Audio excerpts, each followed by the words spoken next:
Hey guys, welcome back. So last March I wasn't feeling very passionate about photography at all, and I wanted to go somewhere where I could rekindle that passion because I figured the best way to do that would be on a kind of a road trip.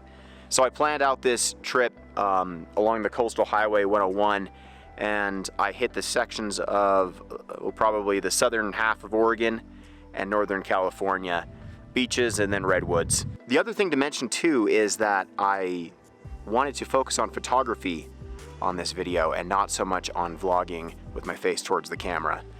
So I didn't do a whole lot of that in the field.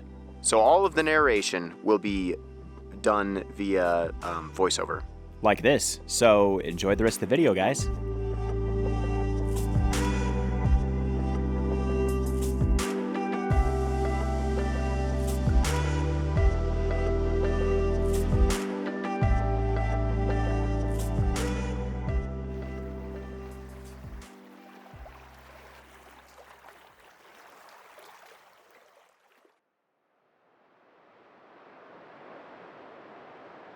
The next morning, I planned on shooting some sea stacks in the area that are pretty well known. A quick Google search before the trip had shown me everybody else's amazing images, so I decided to see if I could get my own version.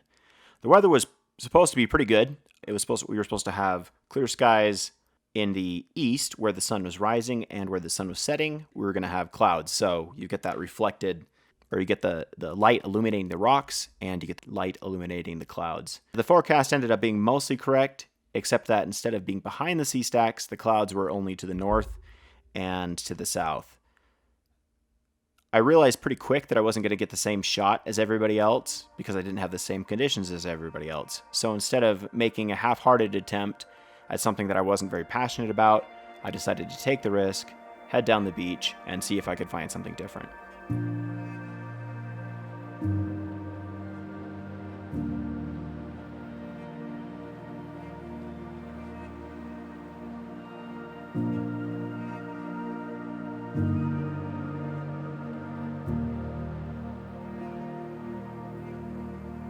So I actually really like this image, and it got me thinking, how many iconic photos of iconic things actually end up in my portfolio? It's important to think about because we spend a lot of time and resources getting to these locations, and it seems to me that when I get there, the thing that I end up liking the most was the thing next to the thing I was supposed to be photographing. Here are a couple of examples of what I'm talking about. Angel's Landing in Zion. I shot the view down the canyon, but it's the view off the canyon wall that ended up in my portfolio. Here's another from Stanage Edge in the Peak District. This was taken from the road just below the cliff, and though I came to visit the edge, right, and stand on top of it, I didn't even get a good picture of the edge. I just got this one looking down into the valley.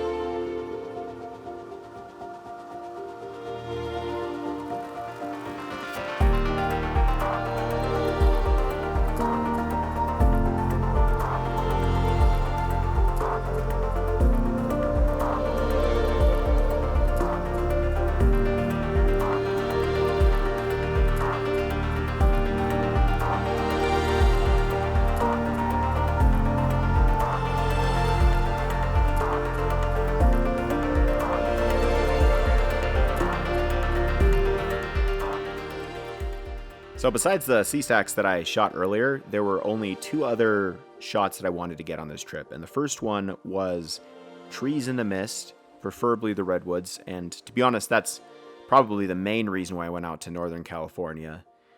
The second shot that I wanted to get that I hadn't already gotten was the Boardman Scenic Corridor. It's an Instagram classic, and I thought it would be cool to get my own version of the shot. This is what I ended up getting. I actually remember it being a lot worse than this, so this actually turned out all right.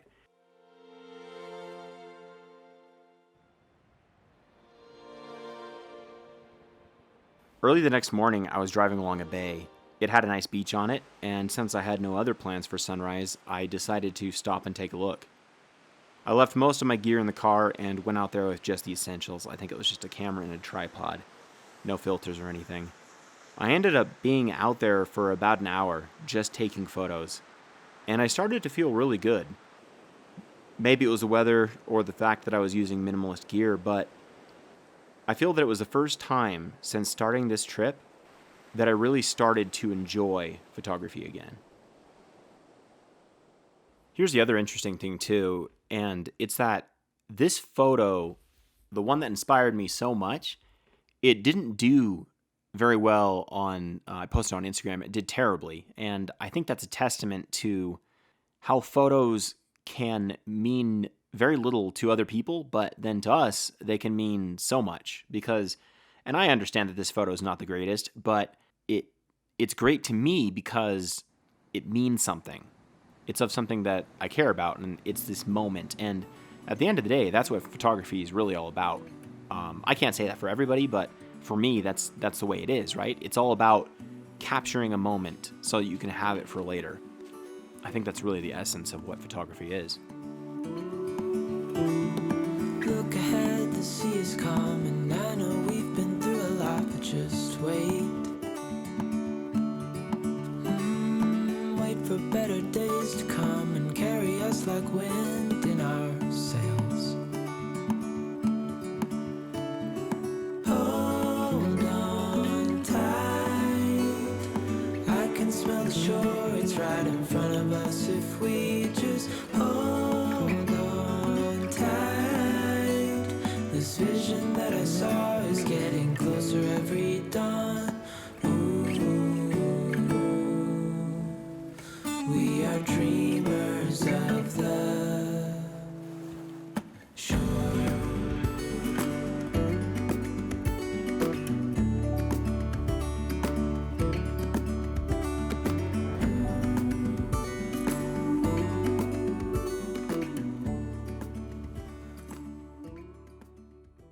I decided to spend my last day in the Bay Area. There was fog forecasted that morning, so instead of heading straight into San Francisco for breakfast, I headed towards Muir Woods to see if I could get a few more photos. Up until this point, I had seen lots of trees and mist, but I hadn't gotten a picture of the really leafy ones, the ones that I had been searching for since I left. When I arrived at the park entrance, I found out that it was open to reservations only, and I didn't have one. Besides that, there was no mist in the park that I could see. It seemed to be higher up in the hills and closer to the ocean. So that's where I decided to go.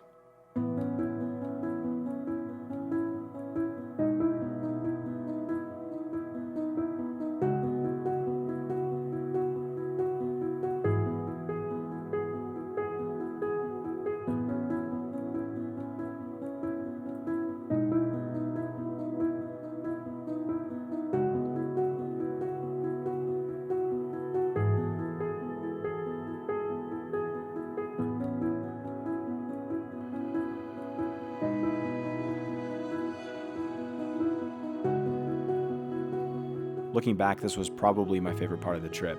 Heading up these coastal roads, in this fog, into the unknown, taking pictures of these plants that I had never taken pictures of before, seeing these plants that I'd never even seen before, and yeah, it was just a really good time.